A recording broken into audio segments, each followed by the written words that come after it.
Dzień dobry, witam wszystkich. Dzisiaj w programie Gość Paferę rozmawiam z...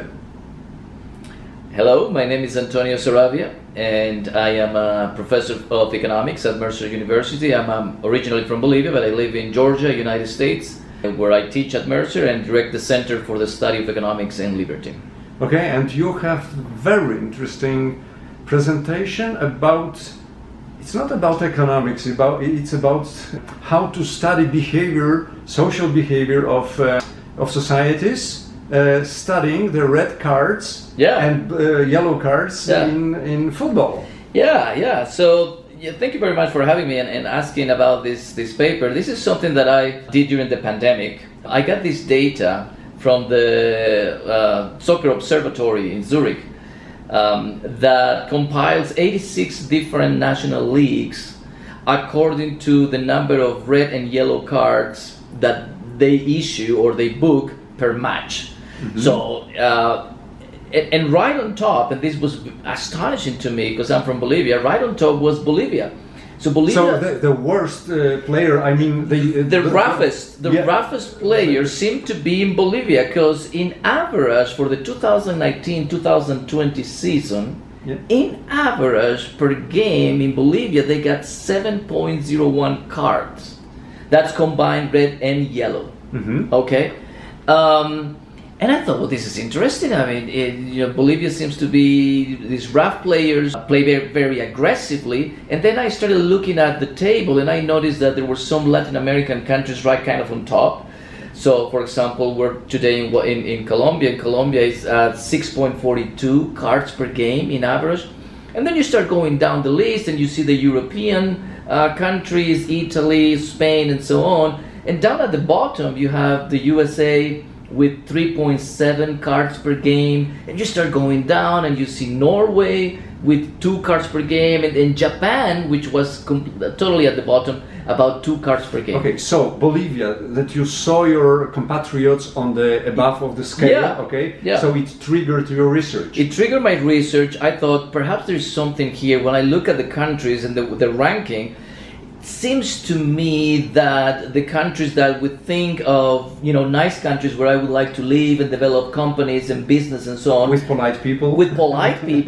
Seem to be at the bottom, like Japan, like Norway, Iceland, and so on and so forth. Nice countries where people behave nicely. Yep. And then on top of the list, you have countries in Latin America. We should avoid it. Which, they seem to be aggressive somehow, but maybe they are more efficient.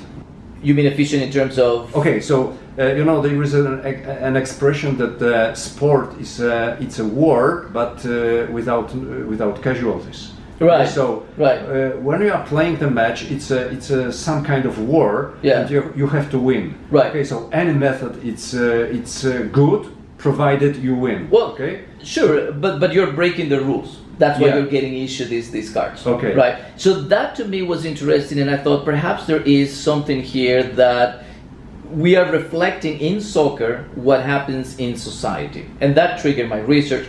And then I remember this guy, actually from Colombia. Your viewers may remember him, Francisco Pacho Maturana. He was the coach of the Colombian national team. One of the famous one? The famous one, because he took his national team, Colombia, to 2 consecutive World Cups. And to me this was fascinating because I remember Maturana in some of the interviews saying, look, you play the way you live. So it was the expression you emphasized in your book. Right, because he was referring more to kind of the personal behavior and discipline that players need to have in their personal lives. Like, for example, if you go party too much, if you go out at night, then you're not gonna produce good results when you go and play. Mm-hmm. So he was referring to that. He was kind of giving an advice to young footballers. You play the way you live. But to me, it seemed that he was actually saying a little bit more. And can you say it in Spanish, this expression? Because I don't really understand. You play when the way you live. Yeah. The way you live. And how you say? So in Spanish, that would be uno juega como vive. Mm-hmm. Okay. So you play according to the place. The way you live. Okay. Not the place, but the way you like your life. Okay. Like if you have a disorganized life, Yeah. If you drink too much, if you go partying a lot, then you're not gonna play well. Okay. You know what I mean? Mm-hmm. That's what he was trying to say. But to me, it sounded like he was probably more onto something more macro, which is maybe the way we organize a society gets reflected also in the way we play.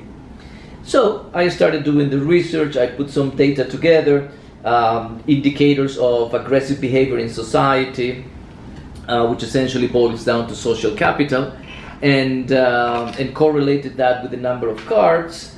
And my results suggest that indeed, that countries in which we observe more aggressive behavior in general, meaning little respect for the law, the rule of law, and low levels of social trust, which would produce an aggressive society, are actually correlated with this ranking that I got. So for example, in Bolivia, nobody trusts anybody, right? Everybody's out there to cheat. To try to get on top of the. Did you notice that this ranking is also according to the level of wellness of people? And by wellness you mean? So how much money they have? Oh yeah. So that's one thing, right? So when you're trying to establish the correlation between one variable and another, you have to control for a series of factors that could also be affecting that relationship. And so I did. I have a set of probably about 10 or 12 control variables in my regressions. So I'm controlling for the level of income. I am controlling for the level of inequality in the country, because perhaps, if there is a lot of inequality, people will be angry, resentful, and that may be reflected on the way they play in the field. I also control for fractionalization, if there are ethnicities, if there is very heterogeneous society, so that could be reflected there. I control for the level of democracy, if there is democracy in the country, or perhaps it's a dictatorship and so on. I control for education, the levels of education in the country. I control for the macroeconomic stability or inflation. And then finally, I control for something that to me is very important, the quality of the league. You may like this. Quality of the league. League of the players. Of the soccer league. Okay, because I thought that the quality of elite of the people who are ruling this country. No. Not yet. So I'm controlling for all these social factors that could affect the way people play, right? Just to make sure that my relationship between aggressive society and aggressive soccer, is not driven by any of these factors. Okay. But one of those factors is the quality of the play. Yeah? Because look at this. So it may be that players have to behave aggressively because they don't have the quality or the skills. Like I substitute the lack of skills by playing rough. Yeah. And kicking the opponent, so to speak, right? So, but if I have the skills, then I don't have to use that. Yeah. But how do I know if a league has those skills versus another one, right? Yeah. There is a ranking. I found this one. It's put together by an organization called Soccer. I think it's Soccer League Rank. You can find it on the web. And they rank the quality of the league according to different indicators. For example, how many TV viewers they get. So, arguably, if we all watch the Spanish league, it's because there is more quality than the Moldovan league. Yeah. You know what I mean? Yeah. Okay, so viewers. Also, how many players they export to other countries. Yeah, it's a very good factor. Yeah. Right. And the number of goals scored per game. Yeah. This is a factor of quality. And with all these measures, they produce a ranking of the best leagues according to this quality, So, my thinking was, if I'm looking, for example, at Bolivia, which is a very low quality league, right? Perhaps what they're doing is they're substituting lack of skills with roughness, and so I want to control for this quality thing, and that's something that no other paper has done. Like I'm contributing with this control variable, and so I put that in there, And even after putting that in there, plus all the other variables that I mentioned, plus another one which is a Latin factor, because I noticed that many of the countries on the top were actually from South America. And so I thought maybe this is a regional thing. Maybe we just grew up playing like this, right? So there is a regional factor. Well, I control for that regional factor. So even after controlling for all of that, I still get a negative and significant relationship between aggressiveness in society and aggressiveness in soccer, in play. And so essentially, right, so my conclusion is Pacho Maturana, this guy was right when he said you play the way you live. I think that the coaches, probably you heard that I founded the physics of life. And the foundation of the physics of life is a game theory. So the people who understand perfectly the game theory, in practice, are coaches. Okay? So our Polish coach Kazimierz Górski, he also used to say a lot of very interesting things according to life. We have a splendid book of Garry Kasparov, Life Imitating Chess, and so on and so on. Right. So I think that Maturana, I think it's very good that he pushed you to make this research. So what are the conclusions? I mean, if I want to invest in some country, should I download the table from the Swiss website concerning red and yellow cards and then take this? Well, there will be a lot more factors involved in that decision, but I think you make a good point. I think that would be one. My paper would suggest that if you look at the way soccer is played, you learn a lot about the society of that league, right? So I have a famous quote by Albert Camus at the beginning of my presentation. He said, everything important that I know about life, I learned it from soccer. And so I think this is interesting. This is a variable that people can easily look at and say, well, look, these guys seem to be aggressive. There is this correlation. So perhaps, I need to be a little bit extra careful if I'm going to invest in Bolivia, or I'm going to invest in Guatemala. I think it's number 2, Guatemala, in that ranking, or Colombia, 6.42, and so on. But if I'm thinking about investing in Norway or in Japan or in the US, those guys seem to play nicely. If they play nicely in soccer, perhaps they play nicely also in life, and I'm not going to be cheated. Right. So that's kind of the message. At the end. So you draw the conclusions on your speech about quality of life, and you gave the name. You named this. It's a social trust plus. But rule of law. Plus rule of law, but you gave the common name to this. It's social capital. Social capital. That's right. So its social capital is strictly correlated with the number of cards. That's right. Negatively. Negatively. Yeah. So countries with less social capital will show more cards. Yeah. More aggressive behavior. Okay. So this is according to the social sciences. And what can you say about economics? There is some kind of correlation with some economic factors? Well, sure. So economics is about trade-offs, right? So economics is about if I do something, I'm going to give up something else, right? So if you think of countries with low social capital, right? So in which there is no respect for the rule of law and there is no social trust, right? Cuba could be one good example of this, right? Because nobody trusts anybody in Cuba. And everybody's trying to cheat, everybody's trying to steal, not because they are evil, but because they need to survive. Right? And so when I think of countries in which I have to resort to this kind of aggressive behavior in order to feed myself, in order to protect my family, right?